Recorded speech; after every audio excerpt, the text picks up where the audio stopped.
तो बंगाल में जो नतीजे इस वक्त आ रहे हैं, जो सूरत हाल है चुनाव के, और वो जो सूरत हाल है वो दिखा रहे हैं कि ममता बनर्जी को कहीं ना कहीं एक बड़ा धक्का लगा है। टीएमसी के वोट बैंक में एक बहुत बड़ी सेंध लगी है। अब बीजेपी वहां पर कैसा प्रदर्शन कर रही है ये तो एक बात का विषय है, लेकिन उससे भी ज्यादा चर्चा का विषय ये है कि टीएमसी के मुस्लिम वोट बैंक में और महिला वोट बैंक में बहुत बड़ी सेंधमारी हुई है। किसने की ये सेंधमारी, कैसे हुई, ये तमाम बातें हम जानेंगे। हमारे साथ हमारे सहयोगी इमरान खान मौजूद है।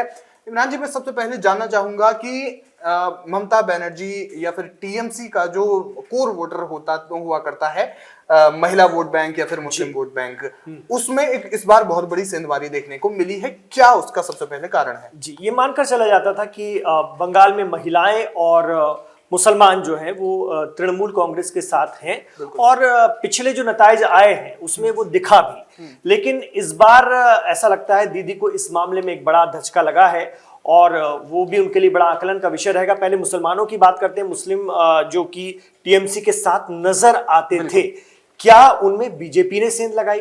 लेकिन ये बहुत से एक्सपर्ट इसको नहीं मान रहे हैं, लेकिन हाँ, बीजेपी ने ये बड़ा काम किया कि उस वोट बैंक को कहीं ना कहीं बांट दिया है, जिसका नुकसान सीधे तौर पर टीएमसी को हुआ है।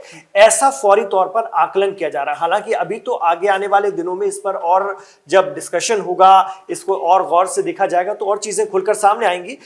एंटी इनकम्बेंसी, देखिए, एंटी इनकम्बेंसी जो है सबके साथ थी, एक लंबा शासन ममता बनर्जी का, और ये हो जाता है एंटी इनकम्बेंसी किसी भी सरकार के लिए, और हर वर्ग में ऐसा होता है, क्योंकि एक पूरा एक सिंडिकेट तैयार हो जाता है। कुछ लोग इस तरह से हो जाते हैं कि उसको लेकर के आम जनता में एक नाराजगी रहती है, क्योंकि उनका वास्ता, और चूंकि विधानसभा चुनाव है ये, तो बहुत ही ज्यादा हाइपर लोकल होते हैं। यानी यहाँ पर चीजें या यहाँ पर परिणाम व्यक्ति से भी प्रभावित होते हैं। अब किसके यहाँ कौन लीडर किसको नहीं पसंद आया, जनता में किस लीडर की कैसी छवि थी, वो बहुत सारी चीजें इस पर असर डालती हैं। तो मुस्लिमों को भी कहीं ना कहीं एक लंबा वक्त हो गया था, हो सकता है उनके अंदर भी जब पूरे बंगाल में अगर ये एंटी इनकम्बेंसी हुई है सरकार के प्रति, तो उनके मन में भी रही होगी बदलाव, वो भी चाहते होंगे, या कहीं ना कहीं कुछ नाराजगियां उनकी भी होंगी। हाँ, लेकिन जिस तरह से हुमायूं कबीर को लेकर के, जो कि एक अपना एक नया पोलराइजेशन अपने तरीके से करना चाह रहे थे वो, तो उसको लेकर के जिस तरह से टीएमसी ने डेंट मारने की कोशिश की, उनका एक वीडियो जारी किया जब उन्होंने कहा कि हम मस्जिद बनाएंगे, बाबरी मस्जिद बनाएंगे। उसके बाद ये 6 दिसंबर 2025 की बात है, उसके बाद एक अलग तरह का माहौल बना। उसके बाद टीएमसी ने अपनी तरह से कोशिश की, एक स्टिंग ऑपरेशन हुआ जिसमें कि ये वो कहते नजर आ रहे हैं कि बीजेपी हमको पैसे दे रही है, इस काम के लिए देगी, इस तरह की बातें हुई। लेकिन जमीन पर हम देखें तो वो चीज काम नहीं कर पाई, तृणमूल के फेवर में काम नहीं कर पाई। उसको हम ऐसे भी समझ सकते हैं कि खुद हुमायूं कबीर 2 जगह से लड़े थे और दोनों जगह से वो जीत रहे हैं। ये बड़ी बात है। मतलब अगर उनके प्रति नाराजगी होती उनके समर्थकों में, खासतौर से मुसलमानों में, तो वो 2 जगह से किस्मत आजमा रहे थे और दोनों जगह से नुकसान उठाते।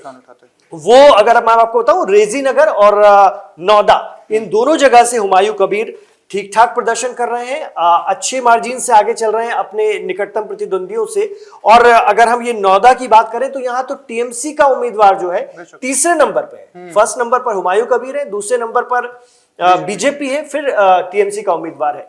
तो कहीं ना कहीं ये लग रहा है कि वो फैक्टर जिसको टीएमसी ने कोशिश की थी कि तोड़ा जाए, वो उल्टा पड़ गया और बीजेपी के लिए फायदेमंद हो गया। जिस तरह से जब हुमायूं कबीर कहते हैं कि बाबरी मस्जिद हम फिर से बनाएंगे, तो जो पोलराइजेशन वो करना चाह रहे थे, उसका उल्टा असर ये हुआ कि हिंदू वोट यहाँ 60% तक जो है और ज्यादा उसमें पोलराइजेशन हो गया, या वो बीजेपी के पक्ष में पड़ गया। तो ये चीजें देखने को मिल रही है। बिल्कुल। चुनाव से ठीक कुछ महीने पहले अगर हम चलते हैं तो फिर बाबरी मस्जिद का जो मुद्दा उठा था बंगाल में, और न सिर्फ बंगाल में, उस मुद्दे ने पूरे देश भर में सुर्खियां बटोरी। जो हुमायूं कबीर है उन्होंने एक अपना अलग रुख अपनाया कि वो बाबरी मस्जिद बनाएंगे, उसका ऐलान करें, और उसके लिए बाकायदा ईंट जमा की गई, जो स्थानीय लोग थे वो लेकर के आए, और इसके अलावा चंदा जो है उसमें बहुत ज्यादा सामने आया। लेकिन इसमें एक बहुत बड़ा फैक्टर यहाँ पर यह भी देखने वाली वाली बात है कि जो जिस मुस्लिम वोट बैंक की यहाँ पर बात हो रही है, जो कि टीएमसी के पक्ष में आमतौर पर दिखाई देता था पारंपरिक रूप से, वहां पर जब उन्होंने बाबरी मस्जिद बनवाने की बात कही तो फिर टीएमसी एकदम से साइड हो गई और उन्हें पार्टी से निकाल दिया। क्या वो एक बहुत बड़ा फैक्टर? बिल्कुल, उसका वो जो चाह रही थी टीएमसी कि अपना मुस्लिम वोट बैंक सेव कर ले, लेकिन उसका उल्टा हुआ ऐसा लग रहा है, क्योंकि मालदा, मुर्शिदाबाद जैसे जिलों में जहां मुस्लिम आबादी ज्यादा है, वहां पर बीजेपी को बढ़त मिल रही है। उसकी वजह ये हुई कि इसके चलते 60% तक के नॉन मुस्लिम वोट जो है एक साथ हो गया। दूसरी बात, हुमायूं कबीर की जीत से भी साफ है कि मुस्लिम वोट बटे हैं, मतलब टीएमसी को नहीं मिले कुछ, हुमायूं कबीर जैसों को मिल गए, एक और थे ऑल इंडिया सेकुलर फ्रंट के नौशाद सिद्दीकी, उनकी तरफ गया, और कुछ कांग्रेस को चला गया, कुछ लेफ्ट को चला गया। तो जो बल्क में टीएमसी को आने चाहिए थे वो नहीं आए हैं। और नॉर्थ 24 परगना देखें, साउथ 24 परगना देखें, ये सभी मुस्लिम बहुल डिस्ट्रिक्ट हैं जहां पर अच्छा होल्ड है, जो तय भी करती थी टीएमसी के लिए परिणामों को, वहां पर बीजेपी को ठीक ठाक बढ़त मिली है। तो ये अपने आप में आश्चर्यचकित करने वाली बात बिल्कुल है। थोड़ा और हैरान कर देने वाली बात यहां पर इसलिए भी आ जाती है क्योंकि मुस्लिम बहुल क्षेत्रों में आमतौर पर टीएमसी बहुत बेहतरीन प्रदर्शन करती रही है, लेकिन वहां पर जिस तरीके से एक सेटबैक देखने को मिला है तो कहीं ना कहीं अपनी रणनीति से नाखुश होंगी।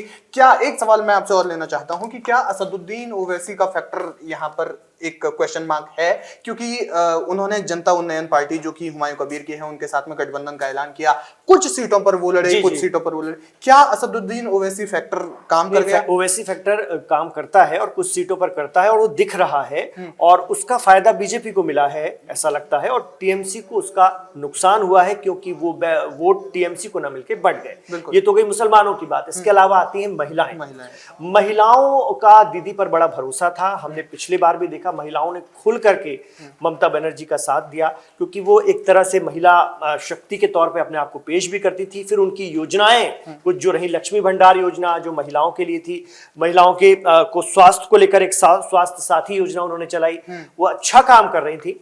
बावजूद इसके बीजेपी ने भरोसा दिलाया कि वो महिलाओं को 3,000 रुपए देगी। तो महिलाओं का सिर्फ इन योजनाओं से नहीं, फिर मैं कह रहा हूं कि एक तो एंटी इनकम्बेंसी, दूसरा लोकल स्तर पर भी, क्योंकि ये विधानसभा के चुनाव हैं, बहुत सारी चीजें काम करती हैं। महिलाओं में एंटी इनकम्बेंसी के साथ साथ, जैसा कि मीडिया रिपोर्ट्स भी बताती हैं, कि सुरक्षा को लेकर के भी उनकी एक चिंता थी। जो उम्मीद वो कर रही थी तृणमूल की सरकार से, ममता बनर्जी से, दीदी से, वो लॉ एंड ऑर्डर की शायद वो पूरी नहीं हो पा रही थी, उसका असर दिखा कि इस बार महिलाओं ने भी खुलकर बीजेपी का साथ दिया। तो हम बात जो कर रहे हैं कि दीदी का जो दो अहम जो सुतून थे, जो स्तंभ थे, वो मुसलमानों का वोट बैंक, मुस्लिम वोट बैंक और महिलाओं का, वो कहीं ना कहीं टूटा है और उसमें बीजेपी को उसका फेवर मिला है। बिल्कुल। और जैसा आपने लॉ एंड ऑर्डर की बात की, तो वहां पर बीजेपी ने एक कार्ड कहें या फिर एक अच्छी रणनीति की हम बात करें, आरजी कर मेडिकल कॉलेज की जो दुष्कर्म पीड़िता थी, उनकी माताजी को उन्होंने टिकट दिया और वो बहुत बेहतरीन प्रदर्शन करती हुई दिखी। संभवतः वो चुनाव भी जीत जाएंगी, तो वो कहीं ना कहीं एक फैक्टर काम करता है। इमरान, बिल्कुल देखिए, कुछ तो संदेश ऑल ओवर स्टेट में जाते हैं, कुछ स्थानीय स्तर पर ही बहुत काम करते हैं। तो हर कैंडिडेट का, विधानसभा चुनाव में कैंडिडेट का, चूंकि विधानसभाएं इतनी छोटी होती हैं कि वहां की अपनी एक लोकल राजनीति होती है, व्यक्ति की छवि होती है। जब कोई सरकार बहुत लंबा चल जाती है तो उसके लोगों का दबदबा, उसके लोगों के जरिए लोग परेशान हो जाते हैं, किसी के काम पूरे नहीं होते, तो बहुत सारी चीजें होती हैं जिसके चलते लोग परिवर्तन चाहते हैं। तो वो इस बार साफ तौर पर दिखा है। यही वजह रही कि बंगाल का वोटर, बहुत सारे जो ये एग्जिट पोल करने वाली एजेंसियां थी, उन लोगों ने कहा भी कि बंगाल का वोटर बता नहीं रहा था, या वो अपने ढंग से शांत था, उसको परिवर्तन करना था, उसने कर दिया, लेकिन उसने कभी कैमरे के सामने आकर बोला नहीं या अलग से बताया नहीं। तो ये एक मतलब लोगों के मन में था कि चेंज करना है, तो वो ऐसा दिख रहा है इस बार। एक दो फैक्टर और थोड़ा सा यहाँ पर नजर डालने वाली बात है, क्योंकि ये जो आपको हमने बातें बताई, ये तो जाहिर तौर पर ये बहुत ज्यादा महत्वपूर्ण बातें हैं, लेकिन दो तीन चीजें कुछ ऐसी हैं जो कि चुनाव से पहले भी उन्होंने ठीक ठाक काम किया। वक्फ संशोधन एक्ट की हम बात करते हैं, ये कहा जा रहा है, ये सूत्र ये बता रहे हैं कि जिस तरीके से वक्फ संशोधन एक्ट जो है वो लाया गया और कहीं ना कहीं ये एक भरोसे की कमी रही जनता को या फिर मुस्लिम वोटर्स को। ये लगा कि ममता बनर्जी जो कि उनके मुख्यमंत्री हैं वो इस वक्फ संशोधन एक्ट को प्रभावी रूप से रोकने में विफल रही, कम से कम राज्य में। इसके अलावा ओबीसी आरक्षण का एक बहुत बड़ा मुद्दा बंगाल में पिछले दिनों रहा। मुस्लिमों को ओबीसी आरक्षण देने की बात रही। अब जब कलकत्ता हाईकोर्ट ने उस पर रोक लगा दी, उसको रद्द कर दिया, तो संभवतः ये एक बहुत बड़ी बात यहां पर निकल कर आई। वोटर्स को ये लगा कि ममता बनर्जी या फिर टीएमसी, जिनको कि वो पारंपरिक रूप से वोट करते हैं, उन्होंने उसके लिए स्टैंड नहीं लिया। मतलब वो और भी कुछ कर सकते थे, लड़ाई लड़ सकते थे, लेकिन उन्होंने बहुत ज्यादा प्रभावी रूप से इसके लिए कोई कदम नहीं उठाए। तो ये 2-3 फैक्टर्स, क्योंकि जाहिर तौर पर आरक्षण अगर किसी को मिलता है तो बहुत सारी चीजों में फायदा होता है, चाहे सरकारी नौकरियां हो जाए, चाहे सरकारी ये बाकी की चीजें हो जाए। तो ये एक बहुत बड़ी चीज यहां पर निकल कर आ रही है। बहरहाल बंगाल चुनाव को लेकर हमारी कवरेज लगातार जारी है। इमरान खान हमारे साथ मौजूद हैं और लगातार हमें बेहतरीन जानकारियां, बेहतरीन विश्लेषण दे रहे हैं। फिर हाजिर होंगे आपके बीच एक बार फिर से। आप बने रहिए हमारे साथ, देखते रहिए लाइव हिंदुस्तान।